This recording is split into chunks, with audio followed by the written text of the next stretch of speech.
আসসালামু আলাইকুম এভরিওয়ান। আজকে আমি আপনাদের সাথে 3 পাউন্ড ওজনের একটি চকলেট কেকের রেসিপি শেয়ার করব। তার জন্য ফার্স্টে শুকনো উপকরণগুলো চেলে নিব।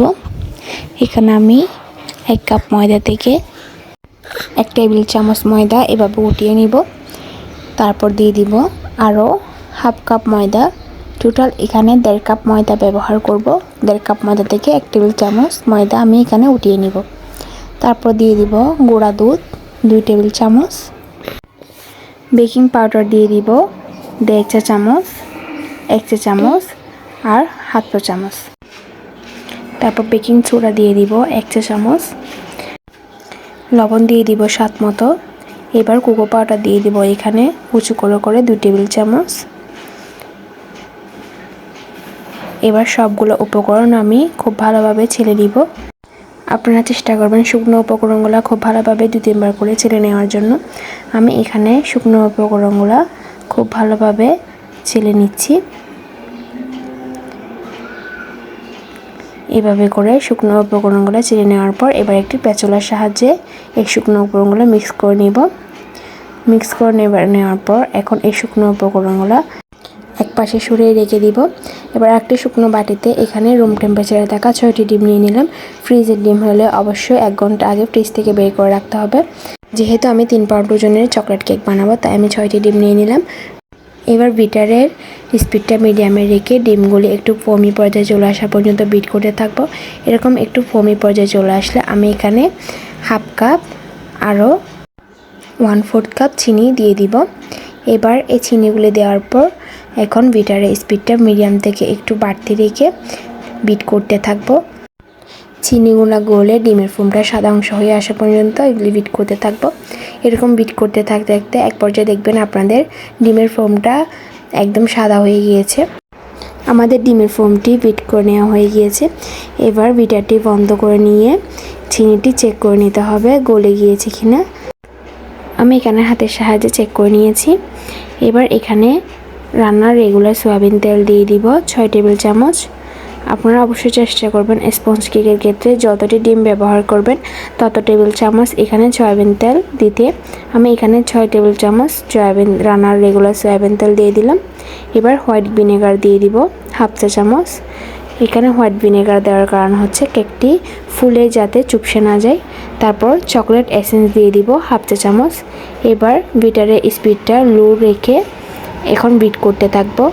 এই পর্যায়ে বেশি বিট করা যাবে না। বেশি বিট করতে গেলে আমাদের ডিমের ফোমটি বসে যেতে পারে। আমি এখানে 30 সেকেন্ডের মতো এই ব্যাটারটিকে বিট করে নিব। 30 সেকেন্ড মতো বিট করে নেওয়ার পর এবার বিটারটি বন্ধ করে দিয়ে কাঁটাটি খুলে নিব। এখানে বিটারের একটি কাঁটা দিয়ে শুকনো উপকরণগুলো আমি মিশিয়ে নিব। এখানে শুকনো উপকরণগুলো ধাপে ধাপে মেশাতে হবে। এইভাবে করে বিটারের কাঁটাটি গুঁড়িয়ে মাঝখানে দিয়ে শুকনো উপকরণগুলো ফোল্ডিং মেথডের সাহায্যে মিশিয়ে নিতে হবে। আমি কাজটি কিভাবে করে নিচ্ছি আপনারা নিশ্চয়ই খেয়াল করলে বুঝে নিতে পারবেন। এই ক্ষেত্রে কিন্তু তাড়াহুড়া করা যাবে না। তাড়াহুড়া করতে গেলে আমাদের ডিমের ফোমটি বসে যেতে পারে। তাই অবশ্যই সময় নিয়ে শুকনো উপকরণগুলো মিশিয়ে নিতে হবে।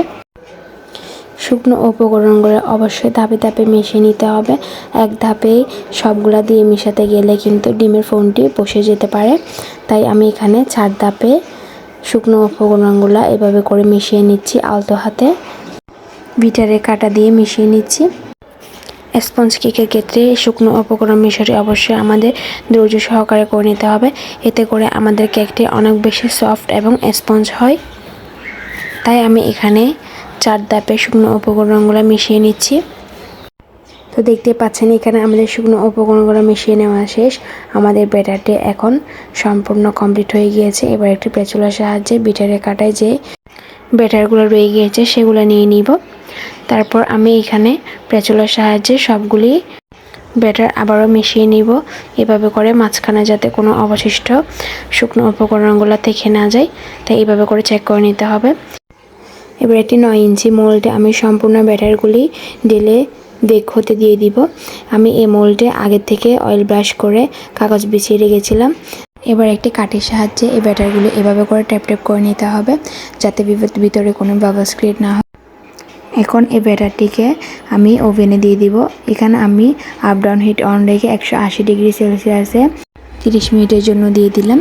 এই ফাঁকে আমি চকলেট গানাশটি রেডি করে নিয়ে নিচ্ছি। তার জন্য একটি পাত্রে 1 টেবিল চামচ নিয়ে নিলাম কর্নফ্লাওয়ার, 1 টেবিল চামচ নিয়ে নিলাম কোকো পাউডার, চিনি নিয়ে নিলাম 1 টেবিল চামচ, লিকুইড দুধ দিয়ে দিলাম 1/4 কাপ করে 3 বার। এখানে 1/4 কাপ করে 3 বার দেওয়ার পর এবার একটি স্প্যাচুলার সাহায্যে এগুলি খুব ভালোভাবে মিক্স করে নিতে হবে। আমি যেভাবে খুব সহজে গানাশটি রেডি করে থাকি সেটি আজকে আপনাদের সাথে শেয়ার করলাম। এবার এই পাত্রটি চুলায় বসিয়ে দিতে হবে। চুলার হিটটা একদম লো রেখে এটি জাল করে নিব। এই লিকুইডটি একটু গরম হয়ে আসলেই এখানে দিয়ে দিব 1/2 কাপ ডার্ক চকলেট। এখানে আমি ব্লুবেরি ডার্ক চকলেটটি নিয়েছি, আপনারা চাইলে অন্য চকলেট নিয়ে নিতে পারেন। এরপর চুলাটি বন্ধ করে দিতে হবে। এখন এটি অনবরত এভাবে নেড়ে ছেড়ে ঠান্ডা করে নিতে হবে। ঠান্ডা করে নেওয়ার পর আমি একটি বাটিতে এই গানাশটি নিয়ে নিব। দেখতে পাচ্ছেন আমাদের গানাশটি রেডি হয়ে গিয়েছে। আমি খুব শর্টকাটে এই গানাশটি রেডি করে থাকি।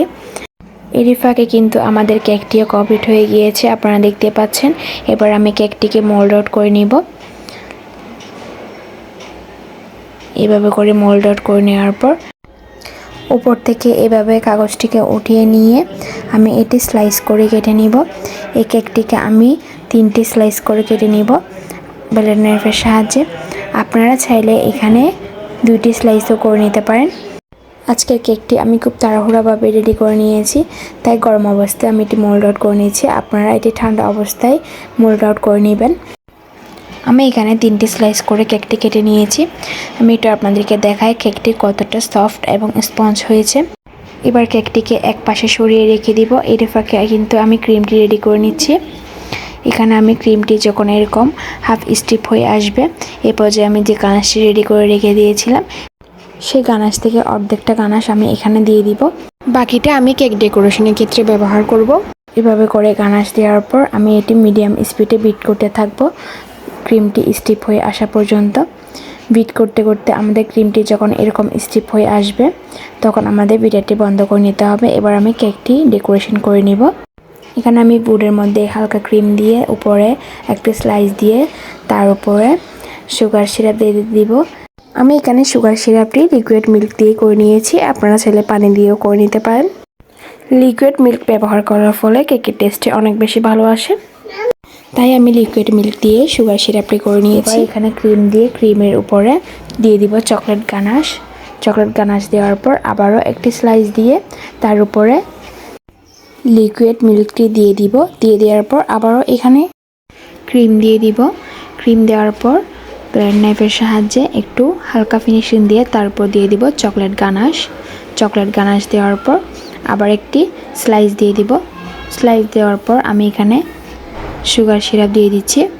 সুগার সিরাপ দেওয়ার পর এখন হালকা ক্রাম কোটিং করে নিয়ে আমি কেকটি ডেকোরেশন করে নিব। এভাবে ক্রিম দেওয়ার পর এখন ব্লেন্ডার নাইফের সাহায্যে এটি হালকা ফিনিশিং দিয়ে দিব এভাবে করে। এবার এটি আমি ফিনিশিং দিয়ে দিব। তার জন্য পাইপিং ব্যাগের মধ্যে এভাবে ক্রিম ঢুকিয়ে এবার এই পাইপিং ব্যাগের সাহায্যে চারপাশে ক্রিম দিয়ে দিব এভাবে করে। এইভাবে করে খুব ভালোভাবে ক্রিম দেওয়ার পর আমি কেকের ফিনিশিংটি নিয়ে আসব। যার যেরকম সুবিধা আপনারা ফিনিশিং নিয়ে আসবেন। আমি এভাবে করে ফিনিশিং নেওয়ার পর উপরে এখন যে চকলেট গানাশটি রেডি করে নিয়েছিলাম সেটি দিয়ে দিব। দিয়ে দেওয়ার পর এভাবে ব্লেন্ডার নাইফের সাহায্যে আমি উপরে হালকাভাবে এটি ছড়িয়ে দিব। এভাবে করে চকলেটের গানাশ দিয়ে আমি এটি ডেকোরেশন করে নিব। আমি খুব সিম্পলভাবে এটি ডেকোরেশন করে নিচ্ছি। এখানে আমি 1 ml নজল ব্যবহার করেছি। 1 ml নজলের সাহায্যে আমি ছোট ছোট ফ্লাওয়ার দিয়ে এটি ডিজাইন করে নিয়েছি। ফার্স্টে হচ্ছে নিচে এভাবে করে বর্ডার লাইন দিয়ে, উপরেও এভাবে করে আমি রাউন্ড করে ফ্লাওয়ার দিয়ে এটি ডিজাইন করে নিয়েছি।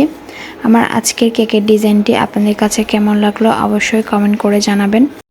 আর আমার ভিডিওটিতে অনেক বেশি ভুল ত্রুটি থাকতে পারে, অবশ্যই আপনারা ভুল ত্রুটিগুলি ক্ষমা দৃষ্টিতে দেখবেন।